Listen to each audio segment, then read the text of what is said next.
Welcome to 360 Tamil. CID season 2ல இருக்க ஒவ்வொரு எபிசோடோட கதையை நம்ம பார்த்துட்டு இருக்கோம். அந்த மாதிரி இன்னைக்கு ஒரு எபிசோடோட கதையை தான் நான் உங்களுக்காக கொண்டு வந்திருக்கேன். ஆக்சுவலா ஷோகேஸ் பண்ணி வைப்பாங்கல்ல காஸ்ட்லியான டைமண்ட் எல்லாம், அதை பார்க்கிறதுக்கு நிறைய பேர் வருவாங்க, சிலர் அதை வாங்கலாம் செய்வாங்கல்ல. அந்த மாதிரியான ஒரு இடத்துல 2 கொலைகள் நடக்குது. 2 நிமிஷம் கரண்ட் போயிருக்கோம். அந்த கேப்ல தான் இந்த 2 கொலைகள் நடக்குது. கொல்லப்பட்ட 2 பேர் யாரு? அதே மாதிரி இந்த இடத்துக்குள்ள இருக்கவங்க தானே கொலை பண்ணிருக்க முடியும். இந்த இடத்துக்குள்ள மொத்தமே 4 பேர் தான் இருக்காங்க. இந்த 4 பேர்ல தான் யாரோ ஒருத்தர் கொலை பண்ணி இவங்க 2 பேரை கொலை பண்ணது யாருன்றத சிஐடி டீமை சேர்ந்தவங்க விசாரிக்கிறாங்க. இதுல இவங்க எதிர்பார்க்காத நிறைய ட்விஸ்ட் அண்ட் டர்ன்ஸ்லாம் காத்துட்டு இருக்கு. அதெல்லாம் என்ன ஏதுன்றதை இந்த எக்ஸ்பிளனேஷனை பார்த்து தெரிஞ்சுக்கோங்க. எக்ஸ்பிளனேஷனுக்குள்ள போறதுக்கு முன்னாடி வீடியோக்கு ஒரு லைக் போடுங்க. அதே மாதிரி இந்த எக்ஸ்பிளனேஷன் பிடிச்சிருந்ததுன்னா ஐப்னு ஒரு ஆப்ஷன் இருக்கும், அதுவும் பண்ணுங்க. அப்பதான் உங்களை மாதிரி பார்க்குற நிறைய பேர்கிட்ட இந்த வீடியோ கொண்டு போய் காட்டும். பண்ணுவீங்கன்னு நம்புறேன். மேற்கொண்டு பேசி டைம் வேஸ்ட் பண்ணாம நம்ம நேரடியா எக்ஸ்பிளனேஷனுக்குள்ள போயிடலாம். பயங்கரமா மழை பெஞ்சிட்டு இருக்கு. நிறைய இடத்துல ரெட் அலர்ட்லாம் கொடுத்துடுறாங்க. இத பத்தி நியூஸ்ல சொல்லிட்டு இருக்காங்க.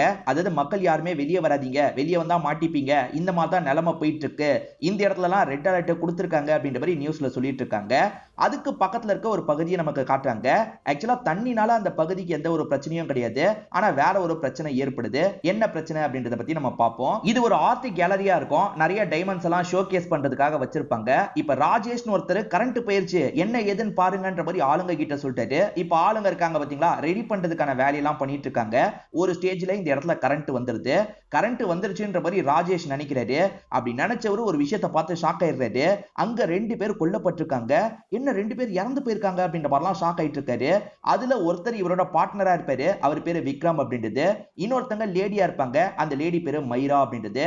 ஆக்சுவலா நமக்கு ராஜேஷ்னு ஒருத்தர் இங்க இருக்க மாதிரி காமிச்சாங்கல்ல, இவரை தாண்டி மொத்தமா ஒரு 3 பேர் இருக்காங்க. ஓவராலா மொத்தம் 4 பேர் இருக்காங்கன்னு வச்சுக்கோங்களேன்.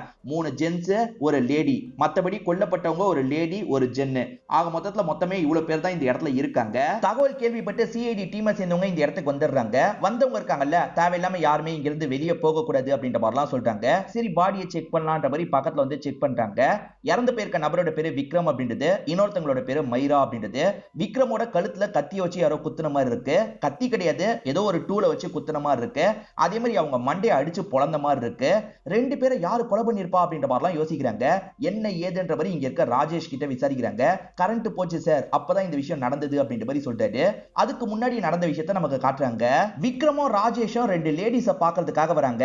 ஆக்சுவலா அந்த லேடிஸ் உண்மையான டைமண்டான்னு செக் பண்றதுக்காக வரவங்க போல. ஒரு வாரத்துக்கு முன்னாடியே ஏற்கனவே செக் பண்ணிருப்பாங்க. இப்ப திரும்பி செக் பண்றதுக்காக வந்திருக்காங்க. ராஜேஷ்க்கும் விக்ரம்க்கும் ஒன்னும் புரியல. இந்த நேரத்துல எதுக்காக செக் பண்றதுக்காக வந்திருக்கீங்க? நாளைக்கு காலையில எல்லாருமே வந்துருவாங்க, இப்பதான் செக் பண்ண வருவீங்களான்ற மாதிரி கேக்குறாரு. சார் ஏற்கனவே செக் பண்ணிட்டோம், இருந்தாலும் கிராஸ் வெரிஃபிகேஷன் பண்ணிக்கோங்க மேல் இடத்துல அனுப்பி வச்சாங்க, அதனால தான் வந்திருக்கோம். ஒன்னும் பிரச்சனை இல்ல, காலையிலேக்குள்ள இந்த ப்ராசஸை முடிச்சிருவோன்ற மாதிரி சொல்லிட்டாங்க. ஒருத்தங்க பேரு மைரா, இன்னொருத்தவங்களோட பேரு கீதா அப்படின்றது. இவங்களுமே சீக்கிரமா முடிச்சிடுறோம், நீங்க உங்களோட வேலையை கவனிங்கன்ற மாதிரி சொல்லிட்டாங்க. ஆனா விக்ரம் ராஜேஷ்க்கு திடீர்னு இவங்க வந்தது ஒண்ணுமே புரிய மாட்டேங்குது. எதுக்காக திடீர்னு வந்திருக்காங்க? அப்ப ஏதோ பிரச்சனைன்னு யோசிக்கிறாங்களா அப்படின்ற மாதிரி இவங்க 2 பேருமே டிஸ்கஸ் பண்ண ஆரம்பிக்கிறாங்க. இப்ப இந்த ராஜேஷ் இருக்கார்ல, விக்ரம் கண்டிப்பா நாளைக்கு நினைச்ச மாதிரியே நடக்கணும், நாளைக்கு மட்டும் சொதப்புச்சுன்னு வச்சுக்கோ அவ்வளவுதான், மேல் இடத்துல நம்மள தூக்கிடுவாங்க, நாளைக்கு நிறைய பேர் பாக்குறதுக்கு வரணும், நிறைய பேர் டைமண்ட வாங்கணும், அப்பதான் இதுக்கப்புறம் இந்த வேலையை நம்ம தக்க வச்சுக்க முடியும், எந்த சொதப்பலும் நடக்க கூடாது அப்படின்ற மாதிரி ராஜேஷ் புலம்புறாரு. அப்ப விக்ரம் இருக்கார்ல, அந்த மைராவையே பார்த்துட்டு இருக்காரு. செக் பண்ற மைராவோட முகம் லைட்டா மாற ஆரம்பிக்குது. ஒருவேளை இது டூப்ளிகேட்னு கண்டுபிடிச்சாங்களா என்னன்றது கிளியரா தெரியல. ஆக்சுவலா விக்ரம் அங்க இருந்து தள்ளி போயிருப்பாரு, இவர் வேற வேலையை பார்க்கிறதுக்காக போயிருப்பாரு. அப்பதான் கரண்ட் கட் ஆயிருக்கும். ஐயோ என்னாச்சு, சீக்கிரமா ஆன் பண்ணுங்க அப்படின்ற மாதிரிலாம் இந்த ராஜேஷ் சொல்லியிருப்பாரு. கரண்ட் ஆன் ஆகும் போது விக்ரம் அந்த இடத்துல கொல்லப்பட்டிருப்பாரு. அதே மாதிரி மைரா அந்த இடத்துல கொல்லப்பட்டிருப்பாங்க. எப்படி இவங்க 2 பேர் கொல்லப்பட்டாங்கன்ற மாதிரிலாம் இவர் ஷாக் ஆயிட்டு இருக்காரு. அந்த சமயம் மொத்தம் 3 பேர் தான் இங்க இருந்திருப்பாங்க. இவரையும் சேர்த்துனா 4 பேர் இருந்திருப்பாங்க. அவங்களோட பேர் வரும்போது நான் சொல்றேன், நீங்க தேவையில்லாம ரொம்ப கன்ஃபியூஸ்லாம் பண்ணிக்காதீங்க. சிசிடிவியை நாங்க செக் பண்ணோன்ற மாதிரி சொல்லிட்டாங்க. ஏன்னா நைட் விஷன் கேமராவை தான் இங்கெல்லாம் வச்சிருப்பாங்க, அதனால செக் பண்ணா கண்டுபிடிச்சிடலான்றதுக்காக கேக்குறாங்க. ஆனா இவர் என்ன சொல்றாருன்னா, அதுல ஒரு பிரச்சனை வந்துருச்சுன்ற மாதிரி சொல்லிட்டாரு. ஆக்சுவலா 3 நாளைக்கு முன்னாடி ஒரு பெரிய பிரச்சனை வந்திருக்கும். கேமராவை இப்போ வரைக்கும் இவங்களால சரி பண்ண முடியல, அதுக்கான வேலை தான் சார் போயிட்டு இருக்கு, இன்னும் சரி பண்ண பாடி இல்லன்ற மாதிரி சொல்லிட்டாரு. அது எப்படிங்க 3 நாள் சரி பண்ணாம வச்சிருப்பீங்கன்ற மாதிரி இவங்களுமே கேக்குறாங்க. இப்ப அபிஜித்தும் தயாவும் பேசிக்கிறாங்க. கண்டிப்பா வெளிய இருந்து யாரோ வந்து இந்த 2 கொலையை பண்ணிருக்க முடியாது. 2 நிமிஷத்துக்குள்ள இந்த கொலை நடந்திருக்கு. அப்ப இங்க இருக்க யாரோ ஒருத்தர் தான் இந்த 2 கொலையை பண்ணிருக்காங்க. யாருன்றத கண்டுபிடிக்கணும்ன்ற மாதிரி யோசிக்கிறாங்க. முதல்ல இந்த பாடியை நல்லா அப்சர்வ் பண்ணி பார்க்கலாம்ன்ற மாதிரி இவங்களுமே பார்க்க ஆரம்பிக்கிறாங்க. இங்க அவங்க டைமண்டை செக் பண்றதுக்காக சில டூல்ஸ்லாம் வச்சிருக்காங்கல்ல, அந்த டூல்ஸை வச்சு தான் இந்த கொலை நடந்திருக்குன்னு தெரிய வருது. அதாவது டைமண்டை ஜூம் பண்ணி பார்க்கிறதுக்காக ஒன்னு வச்சிருப்பாங்க. அதை வச்சுதான் இந்த லேடியோட மண்டையை பொளந்திருக்காங்க. இதை தாண்டி ஷார்ப்பா ஒரு பொருள் வச்சிருப்பாங்க. அதை வச்சுதான் அந்த விக்ரமோட கழுத்துல குத்திருக்காங்க. சோ இங்க செக் பண்றதுக்காக வச்சிருந்த பொருளை வச்சுதான் கொலை நடந்திருக்கு. அப்ப இங்க இருக்க யாரோ வந்து கொலை பண்ணிட்டு சைலண்டா போய் இடத்துல நின்றுருக்காங்க. யாருன்றதை கண்டுபிடிக்கணும் அப்படின்ற மாதிரிலாம் யோசிக்கிறாங்க. பாடியை அனுப்பி வச்சிடலான்ற மாதிரி யோசிக்கிறாங்க. இப்ப இவங்க போக முடியாதுல்ல, போயிட்டு வந்துட்டு இருக்க முடியாது. அதனால பாடியை மட்டும் அந்த இடத்துக்கு அனுப்பி வச்சிடலாம் அப்படின்ற மாதிரி பிளான் எல்லாம் போட்டுட்டு இருக்காங்க. இப்ப டாக்டருக்கு பாடி எல்லாம் கிடைச்சது போல டாக்டருமே செக் பண்ணி பாக்குறாரு. செக் பண்ணி பாக்குற டாக்டர் ஏதோ ஒரு விஷயத்தை கண்டுபிடிச்சிட்டாரு போல. ஓ மை காட், நான் கண்டுபிடிச்சிட்டேன் அப்படின்ற மாதிரிலாம் இந்த இடத்துல சொல்லிட்டு இருக்காரு. ஓ மை காட்னு கொஞ்சம் ஷாக் ஆகுறாரு. எதனால கண்டுபிடிச்சதை நினைச்சு ஷாக் ஆகுறாருன்னு தெரியல. இப்ப புதுசா ஒருத்தரை காட்டுறாங்க. இவர் பேரு மகேஷ் அப்படின்றது. இவர் தான் செக்யூரிட்டி ஹெட்டா இருப்பாரு. அதாவது 3 நாளைக்கு முன்னாடி ப்ராப்ளம் வந்ததுன்னு சொன்னாங்க பாத்தீங்களா, அதை அட்டென்ட் பண்றதுக்காக வந்தவரா தான் இருப்பாரு. முடிஞ்ச அளவுக்கு ப்ராப்ளத்தை எல்லாம் ஒவ்வொன்னா இவர் சால்வ் பண்ணிட்டு இருக்காரு. இன்னும் கம்ப்ளீட்டா சால்வ் பண்ணல, ஆனா ஆரம்பிக்கிறதுக்கு முன்னாடி சால்வ் பண்ணிடுவேன்ற மாதிரிலாம் சொல்லிட்டு இருக்காரு. எங்க கொலையே நடந்துருச்சு, நீங்க கொஞ்சம் சீக்கிரமா இதை முடிச்சிருக்க கூடாதா அப்படின்ற மாதிரி கேக்குறாங்க. சரி எப்படி இது ஸ்பாயில் ஆச்சு அப்படின்ற மாதிரி கேக்குறாங்க. அதுக்கு மகேஷ் என்ன சொல்றாருன்னா, இந்த மாதிரி டிஸ்ப்ளே பண்ணா கொள்ளையடிக்கிறதுக்குனே ஒரு கும்பல் இருக்கும் சார். அவங்க தான் ஏதாவது பண்ணி இந்த மாதிரி பண்ணி விட்டுருவாங்க. ஒவ்வொரு வாட்டியா சரி பண்றது எங்களோட வேலையா இருக்கும். கடைசி நேரத்துல தான் சரி பண்ற மாதிரி நிலைமை இருக்கும் சார். முடிஞ்ச அளவுக்கு நான் ஆளுங்களை வச்சு வேலை பார்த்துட்டு தான் இருக்கேன் சார். அதுக்குள்ளதான் இந்த மாதிரி ஆயிடுச்சு அப்படின்ற மாதிரிலாம் மகேஷ் சொல்றாரு. இப்ப அடுத்த புது கேரக்டரை காட்டுறாங்க. இவரோட பேரு வசந்த் அப்படின்றது. இவரை பொறுத்த வரைக்கும் பெரிய பணக்காரரா இருப்பாரு. இதெல்லாம் பாக்குறதுக்காக தான் வந்ததா சொல்லிட்டாரு. எங்க நாளைக்கு தானே ஓபனே பண்ண போறாங்க, நீங்க எப்படி முன்னாடி நாள் நைட்டே பாக்குறதுக்காக வருவீங்கன்ற மாதிரி கேக்குறாங்க. சார் என்னை உங்களுக்கு நல்லாவே தெரியும் சார், அதனால தான் பாக்குறதுக்காக வந்தேன்னு சொல்லிட்டாரு. அதான் எதுக்காக இவ்வளவு சீக்கிரமா வந்தீங்க, எல்லாருமே வரும்போது வந்திருக்க வேண்டியதானே அப்படின்ற மாதிரி இவங்க திரும்ப கேக்குறாங்க. இவரும் ஒரு விஷயத்த சொல்லிட்டாரு. அது என்னன்னு பாத்தீங்கன்னா, காலையில வந்து முதல் ஆளா வேற யாராவது வாங்கிட்டாங்கன்னா பிரச்சனை இல்ல, இவர் ஒரு டைமண்டை வாங்கணும்னு பிளான் பண்ணி வச்சிருப்பாரு. நைட்டே வந்து நம்ம சொல்லிடலாம், ஒரு வார்த்தை சொல்லிட்டா முன்கூட்டியே நமக்கு கிடைக்க வாய்ப்பு இருக்குன்ற மாதிரி இவர் யோசிச்சிருப்பாரு. அதனாலதான் முன்கூட்டியே வந்தன்ற மாதிரிலாம் சொல்லிட்டாரு. என்னதான் இருந்தாலும் சிஐடி ஆபீசர்ஸால இந்த காரணத்தை ஏத்துக்க முடியல. இவர் எதுக்கு இந்த இடத்துல வந்தாரு, இவர் ஏதோ பண்றதுக்கு ட்ரை பண்ணிருக்காரு, அதனால தான் இந்த கொலை நடந்திருக்க போல அப்படின்ற மாதிரிலாம் யோசிக்க ஆரம்பிக்கிறாங்க. இவர் மேல சந்தேகத்தை வச்சுக்கலான்ற மாதிரி இவங்களுக்குள்ள பேசிக்கிறாங்க. இப்ப கீதாவை பத்தி நம்ம பார்ப்போம். ஏற்கனவே கீதாவை பத்தி நான் சொல்லிட்டேன். அந்த மைரான்னு ஒருத்தங்க வந்தாங்கல்ல, அவங்க கூட வந்தவங்களா இருப்பாங்க. மைராவை பொறுத்த வரைக்கும் டைமண்டை செக் பண்ணி ஒரிஜினலா டூப்ளிகேட்டான்ற மாதிரி சொல்லுவாங்க. அதுக்கான டாக்குமெண்டேஷன் ஒர்க் பண்றவங்க தான் இவங்களா இருப்பாங்க. நடந்த விஷயத்தெல்லாம் இவங்களும் சொல்லிட்டு இருக்காங்க. மைரா செக் பண்ணிட்டு இருக்கும் போது இவங்க தானே பக்கத்துல இருந்தாங்க, அதனால இவங்க கொலை பண்ணிருக்க வாய்ப்பு அதிகம் இருக்குன்ற மாதிரி இவங்க சந்தேகப்படுற மாதிரி நிறைய கேள்வி எல்லாம் கேக்குறாங்க. சார் என்ன சந்தேகப்படுற மாதிரி கேள்வி கேட்டுட்டு இருக்கீங்க, சத்தியமா எனக்கும் இதுக்கும் சம்பந்தமே கிடையாதுன்ற மாதிரி சொல்லிட்டாங்க. எனக்கு ஒருத்தர் மேல சந்தேகம் இருக்குன்ற மாதிரி இவங்க சொல்ல ஆரம்பிக்கிறாங்க. ஆக்சுவலா இவங்க திடீர்னு செக் பண்ணோன்ற மாதிரி வந்தாங்கல்ல, அப்படி வந்ததுல இருந்து விக்ரமும் ரொம்ப பதட்டமா இருந்திருப்பாரு. விக்ரம் இருக்காருல, மைராவை கொஞ்சம் தள்ளி கூட்டு போய் பேசலாம் செஞ்சிருப்பாரு. 2 பேருமே கொஞ்சம் கோவமாலாம் டிஸ்கஸ் பண்ணிருப்பாங்க. எதை பத்தி டிஸ்கஸ் பண்ணாங்கன்னு எனக்கு தெரியாது சார், ஆனா வந்ததுல இருந்தே விக்ரம் ரொம்ப பதட்டமா இருந்தாரு. ஒருவேளை விக்ரம் தான் இதை பண்ணிருக்க வாய்ப்பு இருக்கு. விக்ரம் அட்டாக் பண்ணதுனால இவங்க பதிலுக்கு கூட அட்டாக் பண்ணிருக்கலாம்ன்ற மாதிரி சொல்றாங்க. விக்ரம் பதட்டமா இருந்ததா சொல்றாங்களே, உண்மையான்ற மாதிரி கேக்குறாங்க. சார் அவன் மட்டும் இல்ல சார், நானுமே பதட்டமா தான் இருந்தேன். ஏன்னா இந்த செக்யூரிட்டி வேலையும் கம்ப்ளீட்டா முடியல. இதை தாண்டி இவங்க வேற இன்னொரு செக் பண்றதுக்காக வந்திருக்காங்கல்ல, காலையிலேக்குள்ள ஆரம்பிச்சிட முடியுமான்ற மாதிரி தான் நாங்க 2 பேருமே பதட்டமா இருந்தோம். மத்தபடி எதுவுமே இல்ல அப்படின்ற மாதிரிலாம் இவர் சொல்லிட்டாரு. இவங்க 2 பேர் சேர்ந்து ஏதாவது பிளான் பண்ணிருப்பாங்களான்ற மாதிரி சிஐடி ஆபீசர்ஸ் யோசிக்கிறாங்க. இந்த சைடு டாக்டர் இருக்காரு பாத்தீங்களா, சத்தமா சிரிச்சிட்டு இருக்காரு. அப்ப அந்த இடத்துக்கு ஏசிபி வந்துடுறாரு. என்னப்பா செக் பண்ணாம சிரிச்சிட்டு இருக்க, குற்றவாளியை கண்டுபிடிச்சிட்ட போலியன்ற மாதிரி கேக்குறாரு. ஆமா, உங்க வேலையை நான் மிச்சப்படுத்திட்டேன், நானே குற்றவாளியை கண்டுபிடிச்சிட்டேன்ற மாதிரி டாக்டர் சொல்லிட்டாரு. என்ன சொல்ற அப்படின்ற மாதிரி ஏசிபி ஆச்சரியப்படுறாரு. ஆமா, இவங்களை கொலை பண்ணது இவன், இவனை கொலை பண்ணது இவங்க அப்படின்ற மாதிரி சொல்லிட்டாரு. மாத்தி மாத்தி 2 பேருமே தாக்கியிருக்காங்கன்ற மாதிரி சொல்லிட்டாரு. அதாவது அவங்களோட ஆயுதத்துல இவரோட கைரேகை கிடைச்சிருக்கும், இவரோட ஆயுதத்துல அவங்களோட கைரேகை கிடைச்சிருக்கும். சோ மாத்தி மாத்தி ஒரே டைம் அட்டாக் பண்ணிருக்காங்க. இதுக்கப்புறம் எதுக்குன்றத மட்டும் தான் நீங்க கண்டுபிடிக்கணும் அப்படின்ற மாதிரி சொல்லிட்டாரு. சோ இவங்க தான் மாத்தி மாத்தி சாவடிச்சிருக்காங்கன்னு ஏசிபிக்கு தெரிஞ்சிருச்சுல, அந்த தகவலை பாஸ் பண்ணலாம் அப்படின்ற மாதிரி ஏசிபியும் பாஸ் பண்ண ஆரம்பிக்கிறாரு. அபிஜித் தான் ஏசிபி கிட்ட பேசியிருப்பாரு, இந்த விஷயத்தை டீம் கிட்ட சொல்லிட்டாரு. அப்ப கேஸ் சால்வ் ஆயிருச்சு போலியே அப்படின்ற மாதிரி பங்கஜ் சொல்றாரு. இல்ல பங்கஜ், இப்பதான் குழப்பமாயிருக்கு, எதுக்காக இவங்க ரெண்டு பேர் மாத்தி மாத்தி அட்டாக் பண்ணிக்கிட்டாங்கன்றத நம்ம கண்டுபிடிக்கணும் அப்படின்ற மாதிரி சொல்லிட்டாரு. இது நடந்துட்டு இருக்கும் போது கரெக்டா பூர்வி இருக்காங்கல்ல, அந்த மைராவோட நோட்டை செக் பண்ணிருப்பாங்க. அதாவது டைமண்டை செக் பண்ணவங்க நோட்ல தான் குறிப்பு மாதிரி எழுதி வச்சிருப்பாங்க. அந்த குறிப்பை பாக்குறவங்க ஷாக் ஆயிடுறாங்க. ஏன்னா நிறைய ஃபேக்குன்ற மாதிரி எழுதி வச்சிருக்காங்க. உண்மையை விட பொய்யான டைமண்ட் தான் நிறைய இருந்திருக்கு. உண்மையான டைமண்டை மாத்தி பொய்யான டைமண்ட் வச்சிருக்காங்கன்றதை அவங்க கண்டுபிடிச்சிருக்காங்க.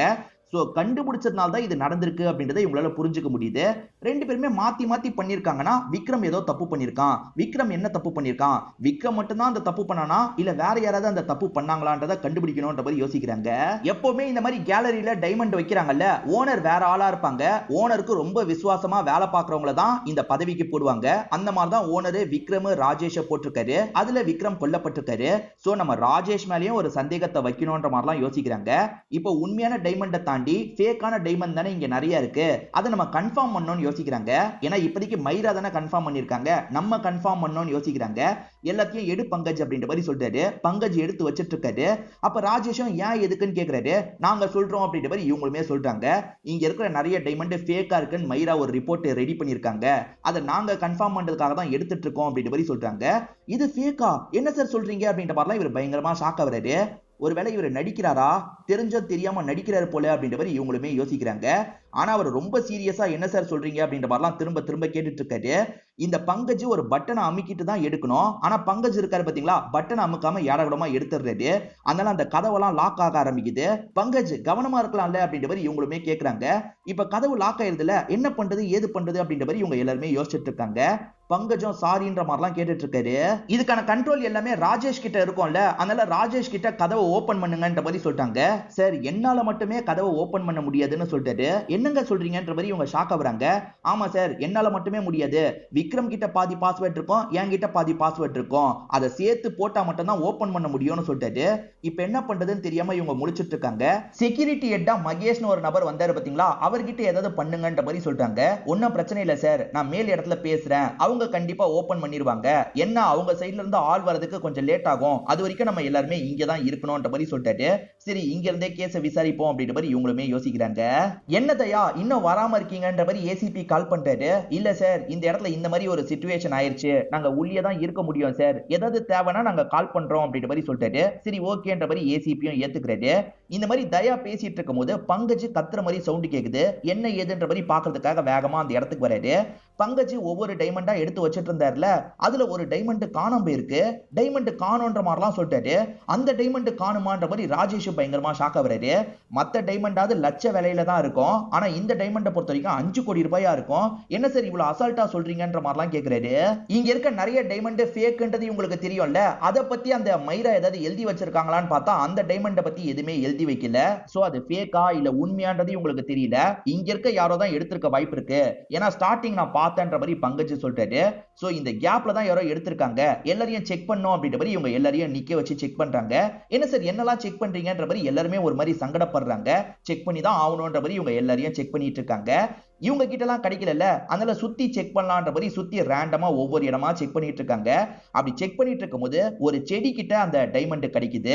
அப்ப தயா இருக்கார்ல, யாரோ ஒருத்தர் எடுத்திருக்காங்க, நம்ம கண்டுபிடிச்சிட போறோம்ன்றதுக்காக பயத்துல இங்க வச்சிருக்காங்கன்றத புரிஞ்சுக்கிறாரு. யாருதான் சார் இந்த கொலையை பண்ணது, ஏதாவது தெரிஞ்சதா அப்படின்ற மாதிரி ராஜேஷ் கேக்குறாரு. மாத்தி மாத்தி அடிச்சுக்கிட்டாங்கன்றது இவங்களுக்கு தெரியும், ஆனா அதை பத்தி இவங்க கிட்ட சொல்ல மாட்டாங்க. திடீர்னு பார்த்தா அந்த கீதாக்கு உடம்பு முடியாம போயிருது போல, அதாவது தொண்டெல்லாம் அடைச்ச மாதிரி கொஞ்சம் கஷ்டப்பட்டு போயிட்டு இருக்காங்க.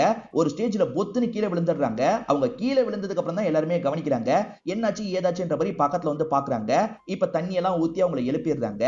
ஆக்சிஜன் சப்ளை ரொம்ப கட் ஆயிருச்சுல, அதனால தான் இவங்களுக்கு மயக்கம் ஏற்பட்டிருக்கும். எனக்கு கொஞ்சம் வீசிங் ப்ராப்ளம்லாம் இருக்கு சார், அதனால தான் இந்த மாதிரி மயங்கிட்டேன் அப்படின்ற மாதிரிலாம் சொல்லிட்டாங்க. சரி ஒன்னும் பிரச்சனை இல்ல, கொஞ்ச நேரத்துல ஆளுங்க வந்துருவாங்க, வெளியே போயிடலாம் அப்படின்ற மாதிரி சமாதானம் சொல்லிட்டாங்க. சரி ஓகேன்ற மாதிரி கீதாவும் நார்மல் நிலைமைக்கு வராங்க. இப்ப வீடியோ கால்ல டாக்டர் கனெக்ட் ஆகுறாரு. இப்ப டாக்டர் இருக்காருல, என் சைடுல ஒரு தப்பு நடந்துருச்சுப்பான்னு சொல்லிட்டாரு. இது தப்பு நடந்துருச்சா, என்ன தப்புன்ற மாதிரி இவங்க கேக்குறாங்க. மாத்தி மாத்தி கொலை பண்ணிக்கிட்டாங்கன்னு நாங்க சொன்னோம்ல, அது தப்பு. மாத்தி மாத்தி கொலை பண்ணல. அந்த விக்ரம் இருக்கான்ல, அந்த டிவைஸை வச்சு அந்த லேடி மண்டையிலேயே அடிச்சிருக்கான். ஆனா அந்த லேடி கத்திய வச்சு குத்தல. அந்த லேடி குத்துன மாதிரி வேற ஒருத்தன் செட் பண்ணி வச்சிருக்கான்ற மாதிரி சொல்லிட்டாரு.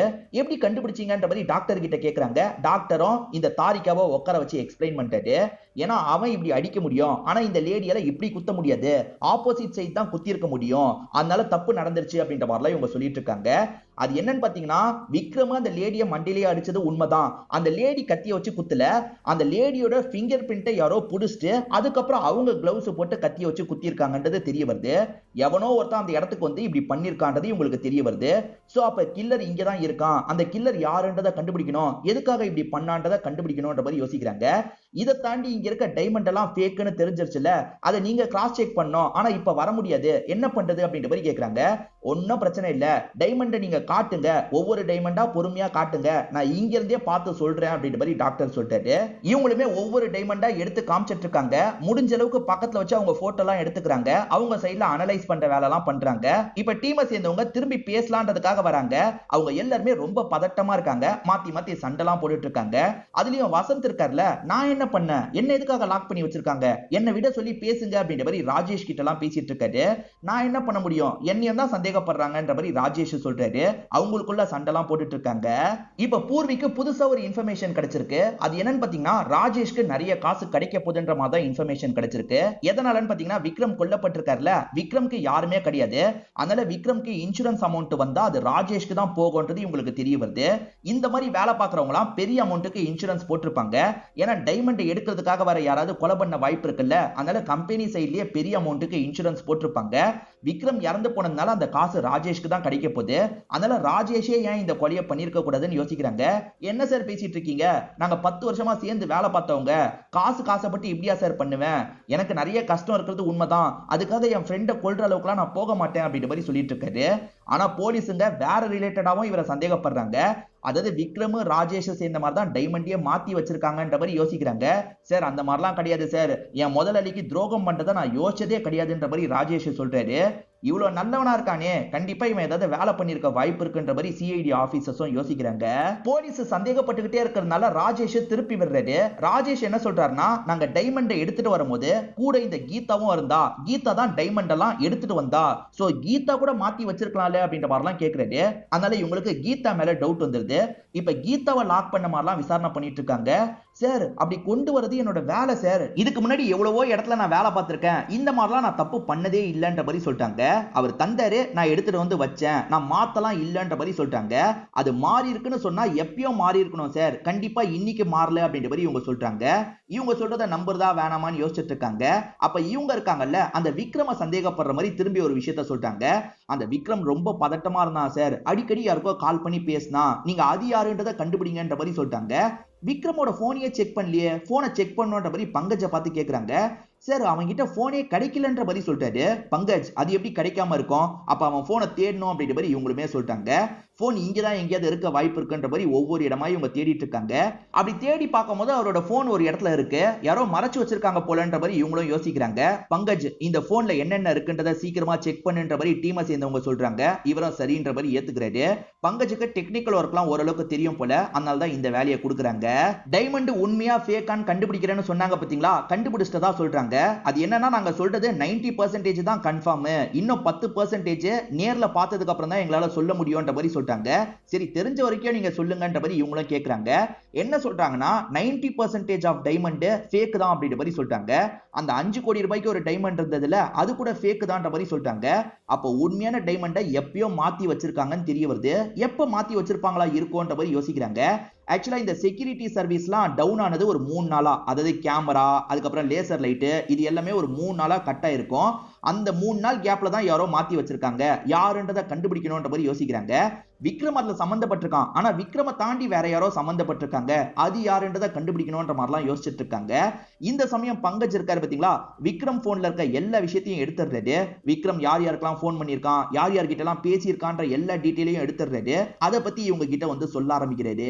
அதாவது இந்த விக்ரம் இருக்கார்ல, வெளிநாட்டுல இருக்க ஒருத்தங்க கிட்ட டீல் பேசியிருக்காரு. அதாவது வெளிநாட்டுல டைமண்ட் வாங்குற மாதிரி ஆளுங்க இருப்பாங்கல்ல, அவங்க கிட்ட டீல் பேசியிருக்காரு. கோடி கணக்குல டீல் பேசி இருக்கிறது தெரிய வருது. சோ விக்ரம் சம்பந்தப்பட்டிருக்கான்றது இவங்களுக்கு கன்ஃபார்ம் ஆயிருது.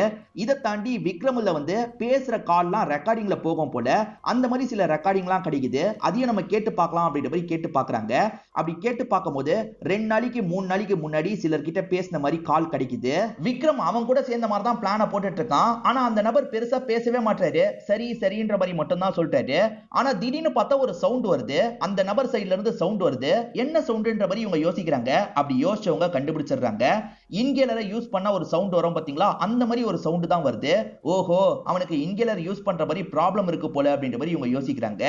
இத வச்சு யாருன்றத கண்டுபிடிச்சிடலாம், நான் சொல்ற மாதிரி பண்ணுங்கன்ற மாதிரி ஏசிபியும் ஒரு ஐடியா கொடுக்கறாரு. சரி சார், நாங்க எக்ஸிக்யூட் பண்றோம் அப்படின்ற மாதிரி இவங்களுமே ஏத்துக்கிறாங்க. இந்த சிஐடி எப்பதான் வருவாங்க, நம்ம எப்பதான் கிளம்புறது அப்படின்ற மாதிரி எல்லாருமே பேசிட்டு இருக்காங்க. அப்படி பேசிட்டு இருக்கும்போது திடீர்னு இந்த இடத்துல புகை மூட்டமா ஆகுது. என்ன புகைலாம் வருதுன்ற மாதிரி எல்லாருமே ஷாக் ஆகுறாங்க. இப்ப எல்லாருமே கோட் பாக்கெட்ல இருந்து எதையோ தேடி எடுக்கிறதுக்கெல்லாம் ட்ரை பண்ணிட்டு இருக்காங்க. யாரு இன்ஹேலர் எடுக்கிறாங்களோ அவங்க தான் கில்லரா இருக்க வாய்ப்பு இருக்கு. அதனால தான் சிஐடி இந்த டெஸ்ட வச்சிருக்காங்க போல. இப்ப எல்லாருமே பாக்கெட்குள்ள கையை விட்டுலாம் தேடிட்டு இருக்காங்க. அப்படி தேடினவங்க ஒவ்வொருத்தரா கர்ச்சீஃப் தான் எடுத்துட்டு இருக்காங்க. நம்ம என்ன நினைப்போம்னா இந்த கீதா தான் எடுக்க வாய்ப்பு இருக்குன்னு நினைப்போம். ஆனா கீதா கூட கர்ச்சீஃப் தான் எடுக்கிறாங்க. கீதாக்கு வீசிங் ப்ராப்ளம் இருக்கும். ஆனா இன்ஹேலர் எடுத்தாதான் தப்பிக்க முடியும்ன்ற அளவுக்கு மோசமா இருக்காது. ஆக்சிஜன் சப்ளை கம்மியா இருந்ததுனால தான் மயக்கமா இருப்பாங்க. மத்தபடி இந்த ப்ராப்ளம் அவங்களுக்கு கிடையாது. ஆனா இப்ப ஒருத்தர் வேகமா வந்து இன்ஹேலரை எடுக்கிறதுக்கு ட்ரை பண்றாரு. அவர் எடுக்கிறதுக்கு முன்னாடி தயா அந்த இடத்துல இன்ஹேலரை எடுத்துறாரு. என்ன உங்களுக்கு இன்ஹேலர் வேணுமான்ற மாதிரி கிண்டலா கேக்குறாரு. வந்திருக்கிறது யார் தெரியுமா? மகேஷ் தான். செக்யூரிட்டி சர்வீஸ் எல்லாம் ஹேண்டில் பண்றவர் தான் இல்ல சம்பந்தப்பட்டிருக்காரு போல. என்ன வேணுமா அப்படின்ற மாதிரி தயாவும் அவருக்கு தந்துடுறாரு. இப்ப தயா அவரை போட்டு பயங்கரமா அடிக்கிறாரு. எதுக்காக இந்த மாதிரி பண்ண, ஒழுங்கா சொல்லு, எப்படி பண்ண, தெளிவா சொல்லுன்ற மாதிரிலாம் கேக்குறாங்க. ஒரு வாரத்துக்கு முன்னாடி அந்த டைமண்ட் எல்லாத்தையும் செக் பண்ணிடுவாங்க.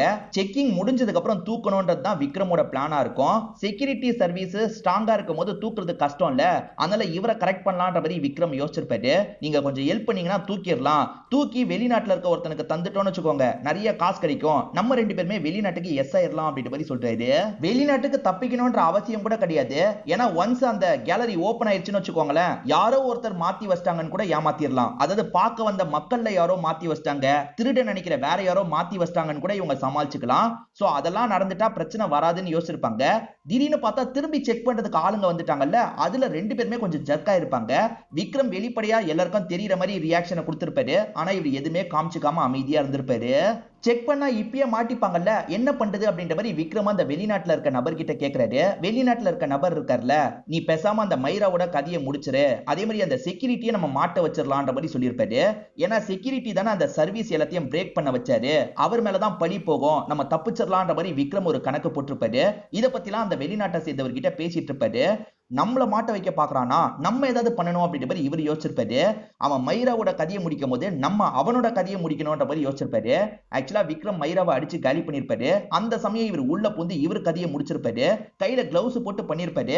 அதே மாதிரி அந்த லேடியோட கையில வச்சு அந்த கத்தியை வச்சிருப்பாரு.